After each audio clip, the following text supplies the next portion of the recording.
Welcome to our third annual winter project.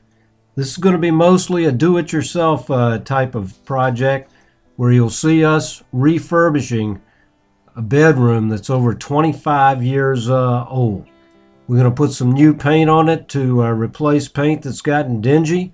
We're going to rip out and replace some worn out and dirty carpet. And we're going to get rid of those bulky 1960s bifold doors. Now, there are a few keys to success, we think. First of all, you got to have the confidence to take it on. Then you got to have plenty of time.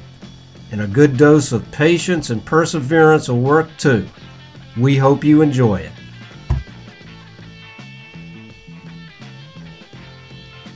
Our bedroom was full of 25 years worth of furniture and other odds and ends. Obviously, you have to move the stuff out to get the project going.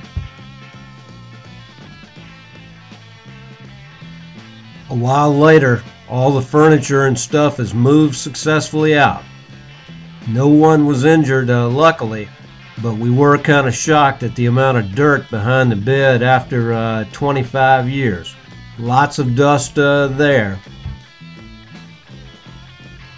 Don't forget about having a place to store everything. Luckily, we had some room.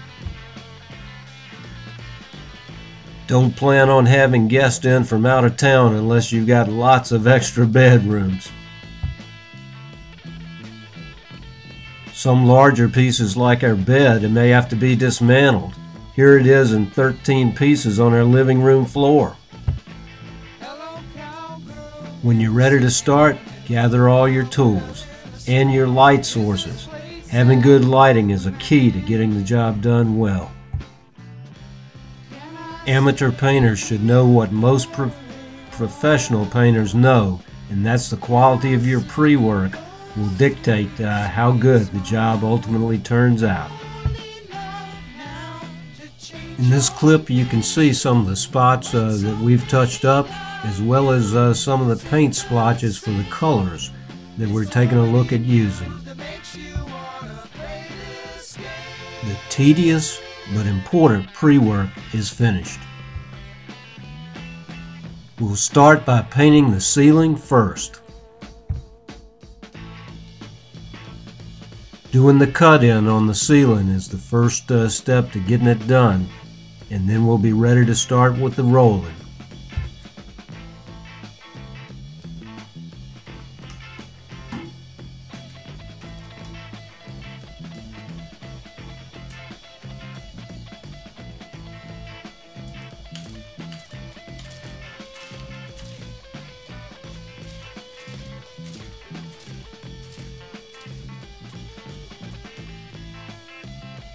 We left the carpet on the floor for this part of the job just in case there were some drips. We didn't want to damage the floor. We'd like to thank whoever invented the roller for painting. You can find all kinds of tips on the internet for how to best use that roller. It really saves time. As the rolling neared completion on the ceiling, we got our first indication of how much better this bedroom was going to look with a fresh coat of paint. Finished with the ceiling, it's now time to tackle the walls.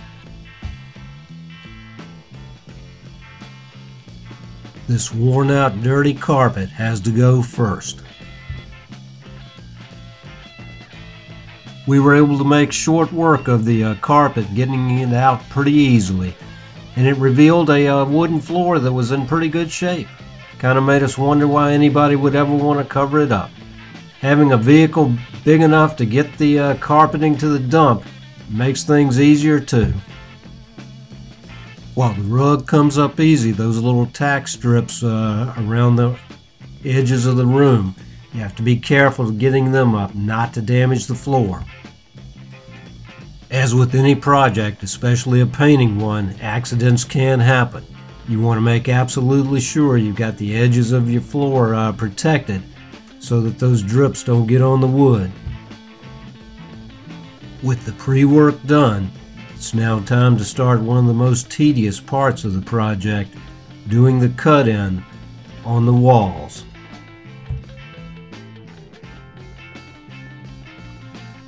Getting that first coat of paint on door frames, windowsills, and baseboards is really hard, long, tedious work. But you can tell how much better it's going to look when you finish it.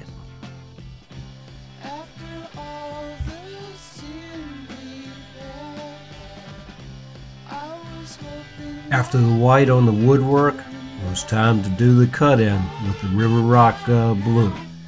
This is an extremely long and tedious task, but if it's done right, it'll add so much to how the project turns out.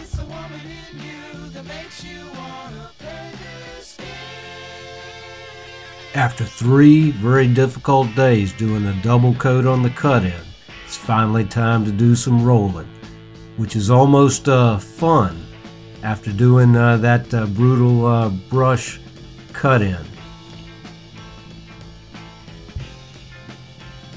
The second coat goes on the wall smoothly as well, and things are starting to look like home again.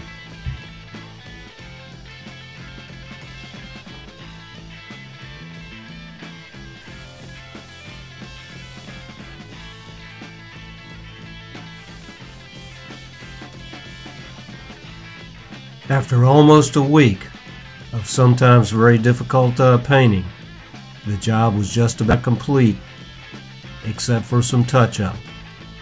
And I think we were even more pleased than we thought we would be with the new color of the bedroom. It felt real good to start putting the room back together. With the painting completed, it was time to call in the professionals to hang the new closet doors. Can't tell you how much we enjoyed getting rid of those bulky bifold doors from the early 60s and getting these nice sliding doors to go into the closet.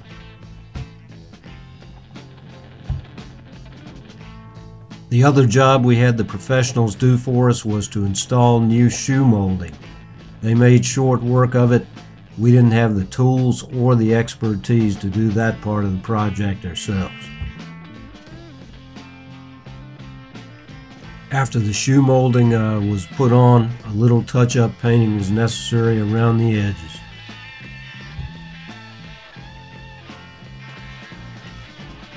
We didn't have refinishing the wooden floors in our budget for this job, but we made them look as good as we could with a couple of coats of Johnson's one-step wax. We think that'll tide us over until we're ready to have someone come in and restore them.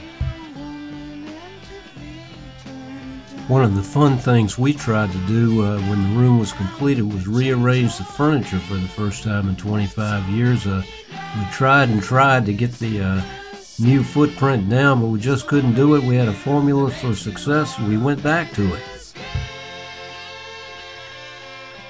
Resigned to the fact that there's only one way to get our furniture into the bedroom, it only took a few minutes to get everything back in its place the way it was when we began.